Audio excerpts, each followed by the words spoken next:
Hi everybody, so my name's Tom. I'm founder and CEO of AskPorter, and our mission is to really make managing spaces simple. So what do we mean by that? Well, AskPorter is an AI management platform that delivers on two things, really. Firstly, to drive efficiency across the management of the buildings and spaces that we're deployed on, and secondly, to really improve the experience of the people in them.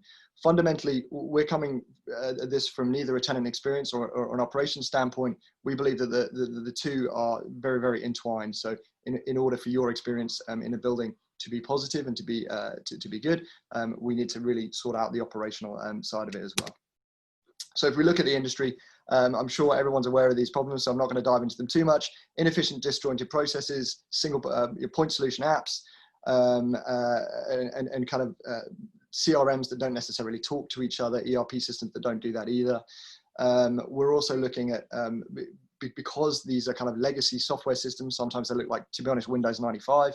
The high training costs of the people, the day-to-day managers, are significant. Also, we see 37% turnover in the sector. It's very, very big in the property management sector. And really, the problems with this are every time an employee leaves, it drains about £10,000 from the company. So it's significant costs. What we're also seeing, I think COVID has really highlighted this, operationally inflexible systems and platforms. It's kind of like the food you eat. The systems that you use are the service and product that you deliver. And we're seeing, if you don't have a tech platform that's able to take about 40 to 50% of the job away, if you've got half your team furloughed, you physically cannot do that job anymore. So really, what we're starting to see is a drive towards letting technology do the bulk of the work. Because of the systems, everyone, to be honest, uses the same 4 systems. Historically, it's very hard for them to differentiate their proposition from a property management perspective. It's a race to the bottom, and that sucks for a number of reasons. Also, from a customer service role, very, very ineffective and fragmented customer service because of all those problems mentioned just there as well. It's very hard if the bulk of your time spent doing mundane routine tasks. It's very hard for you to deliver high quality standard tenant experience. And as a result, you have high client churn in the space and high occupant churn. So this is, although we operate across some commercial, we've got one of our investors in Germany actually that does facility management. We've also got some commercial clients, but this I'm going to talk to you about the residential benefits because that's the clearest value add. We are looking at across the board when we've been working with our partners a 30% increase in operating margin, and that really frees up time to spend business development, servicing clients, growing the business. If we look at our platform, so what our platform kind of does, standard ERP features, standard CRM features, we've got people, we've got spaces, we've got payments, which I'll come on to in a minute. But really, what we're doing here, everything relates to everything else. So the graph is excellent, and the data transparency that comes off our platform is adhering to HACS data standards in terms of raising tickets and managing all that kind of stuff. We have an open API, and it's all built to be mobile responsive as a platform as well. Probably one of our core USPs, there's lots of management softwares out there, but one of our core USPs is really our digital assistant Porter. And this is entirely white labelable, but what we've been able to do is really build Porter to manage those channels. So if it is, for example, a tenant wanting to get in touch with the problem, we are across any channel, so you don't have to download an app to a point down. You're straight into the conversation, but also beyond that piece, we also have our digital assistant to carry out those workflows. So really streamlining and driving those workflows, checking in with suppliers, etc. But it's not just maintenance. We've now started to build out a more holistic solution right from the very word go. So if someone's interested in a residential property, for example, we'll reach out to them. We'll qualify that lead, ask them a few questions. So our digital assistant's doing that. We're then moving them through that value chain, booking and viewings autonomously. Then we're setting them up with a reference. That's all happening with open banking, with our integration. We're then moving them into the property. So really what we're doing is we're removing the touch points as much as possible across this whole chain, and really saving those moments that you do want to engage with people, as only value add moments. So if we look at management, we've just launched our Stripe partnership, so we're able to collect virtual accounting, collect deposits, collect rental payments. We've just done our first transactions through that, and that is a significant time saving when it comes to reconciling accounts, etc. So probably the most advanced of the platform, just to give you guys a feel, is very much in our maintain product. So we've now trained this on about just under 3 million now, different inbound maintenance requests. And we're getting really, really good. And this is kind of our moat, really. We're getting really good at prioritizing and classifying those issues, because it's not very good if you can't just ask a tenant if their problem is an emergency, because big news, everyone's is an emergency. So really we use this to prioritize, categorize, and then lump those jobs together using some intelligence behind that as well. Just to give you a feel for the value proposition, we've mapped out with some of our clients that it can take an average actually of about 28 minutes to deal with a maintenance issue from beginning to end. This is reactive, obviously compliance has its own thing. And that's not taking into account if that call out is failed, someone's not available, all these problems that exist around here. We're able to strip that down to 2 minutes. That's a significant saving for a very modest portfolio as well. And that's just on the maintenance product. If we're talking about rental chasing and Porter doing all that stuff as well, there's significant value saving that we can have. And we've demonstrated the unit economics on that as well. We've been very lucky to work with some fantastic clients in building this and making sure this is right and fit for purpose. And I could talk more through that in the question and answer. For Lambeth, for example, we're building a digital assistant for the council and their 40,000 properties. We need big opportunity. I can find out. I'll just wrap up 2 secs. It's a big opportunity. And to be honest with you, if you are not, as a property manager, if you are not deploying a digital assistant to manage those channels and drive those workflows home, then you're wasting people's time and you're wasting people's money. Thank you, Tom. Excellent. Angie, first question from the jury. Hi, Tom. Hi, Angie. How you doing? Good, thanks. How are you? Yeah, not too bad. A little bit hot, but good. Thank you for the presentation. No worries. So you were talking about portfolio size earlier. What is your target client? So how big or how small, or do you work with any kind of residential client, or do you have specific sweet spots? Yeah, it's really interesting. So we do have, so we won't go below 1,000 units. However, saying that, we've partnered with some of those logos that you see there to work with a solution that can kind of go a little bit to target smaller portfolio sizes. But we're very much focused on the enterprise space.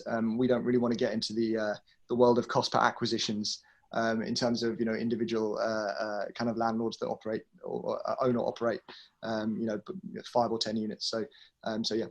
And so just a quick follow-on question on that. These enterprise type landlords don't have their own onboarding process. So I thought it was very interesting when you were talking about the way you're going into customer acquisition as well. So you can provide an end-to-end product for them. But I just wonder whether they have something in place already, because presumably they'll have some internal software to manage the portfolio, I guess. Yeah, absolutely, they do, and that's probably one of the most interesting challenges that we've faced, and we've kind of had to be pretty adaptable with that.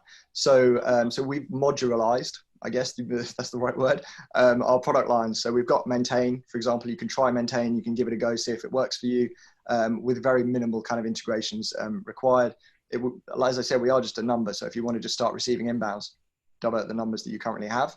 The other side of that is, what we are seeing now, clients taking the maintain, for example, part of the puzzle, and then going, oh, you know what, actually it would be great if we can deliver that unified experience across the whole thing. So yeah, our pricing model, just so you're aware as well, is per task, and we sell those tasks across 24 months. So X amount of maintenance tasks that are raised and dealt with, we kind of agree that upfront. And same with same. Thanks, Tom. Ginny? I was on mute. Thanks, Tom. Building on that last thing you just said, I was going to ask about your pricing model, and I'm curious how you landed on the per task charge as opposed to per unit or other metrics, and how you see that evolving. An awful lot of trial and error, like an awful lot of pain as well, to be honest. So we try per square foot. The problem is certainly in the residential side, if you're doing referencing, that has to be billed separately anyway, because there's a cost to that. And lots of what we do, there's costs too, if we have an integration or we sell a service provider. So some of them have to be pay as you go. So realistically, the most transparent and simple pricing model that we can have that also delivers stability from our side of income, but also to the end client, and to know how much they're going to be spending, is to sell a bulk of tasks up front. So you manage this many units, you'll probably need this many maintenance tasks, and then we'll reevaluate that as we go through. But yeah. Awesome. I hope that answers the question. Great. Thank you, Jonathan. AI. A lot of groups talk about their AI. So what's the secret sauce here? So we've got two parts of AI. Again, yeah, it's another bit like that kind of blockchain thing. So we've got the kind of obvious AI, I guess, which is very much in the I hate calling it a chatbot because it's a digital assistant, but I'm going to call it a chatbot for this. There's that piece which obviously we've built the models on. If you're triaging a maintenance issue, it's asking the right questions that make it feel natural, and then also prioritizing and categorizing that based on the algorithms we have. But the real interesting stuff is now that we're starting to do. We haven't done much of it, to be honest, previously, but now what we're starting to do is really punch those tasks. And in traditional property management, you'd have like a person sitting there going, "What's going on with task 15? What's going on with this? What's going on with that?" We're starting to drill those back up to the tops of the feed, but based on kind of context and understanding what's more important than what. So to really kind of drive the management operation as efficiently as possible. Dan? Tom, thank you very much. Another great presentation. So I'm going to ask a really difficult question to ask in 30 seconds, but I'm conscious that's probably all we've got. But you used artificial intelligence to learn from huge amounts of data about people, buildings, and problems. Can you just tell me what you do to protect the privacy of data? Because there's obviously a huge amount of information there that you could do stuff with, which wouldn't necessarily be appropriate. Yeah, absolutely. I mean, obviously we've kind of built this platform kind of in a post GDPR world to an extent, and everything in our system is cleaned before it goes up to the cloud, so it's kind of disconnected from the users in that respect before we build our models from that. So in essence, the models that we build are fed off kind of bulk data. It's not fed off individual data. So there's no linkage there. I think it's going to be an interest. Obviously, if anyone wants to remove their themselves from the platform, that's absolutely fine. But yeah, it's I think data is very, very important, and I think actually for the clients as well, depending on who you're talking to. But as I said, I think to you previously, if we do look at when clients like property managers onboard their tenants, it's their data, it's not our data. We are just a processor. So very, very clear on that. And if any time they want their data back, they can have it in a structured format, and that's very important to us. Thanks, Tom. Jorn, final question? Yeah, sometimes tenants are so angry that they're not asking but complaining and shouting. At what time you are passing or handing over those to the landlords and property managers? You know what? That's actually an interesting finding. Thanks for the question. That's an interesting finding. So one of our clients at Evo does out-of-hours emergency call handling for about 500,000 units across the UK. And what's really interesting in that is it can be a real problem for property managers because they're constantly being barbed by abuse, by whatever. But what we found is by communicating with people through the life cycle of the maintenance work, for example, keeping people updated, but also by de-escalating that into a series of questions, it takes the emotion out of the problem.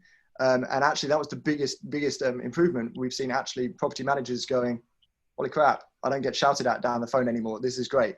And we do, you're right. If at any point they want to speak to someone, a couple of times, we don't get the answer quite right, we refer to a live hybrid chat. So we put someone in the chat. So thank you. No problems. Excellent. Well, congratulations, Tom, and congratulations to all of the finalists here. Virtual clap for each of you.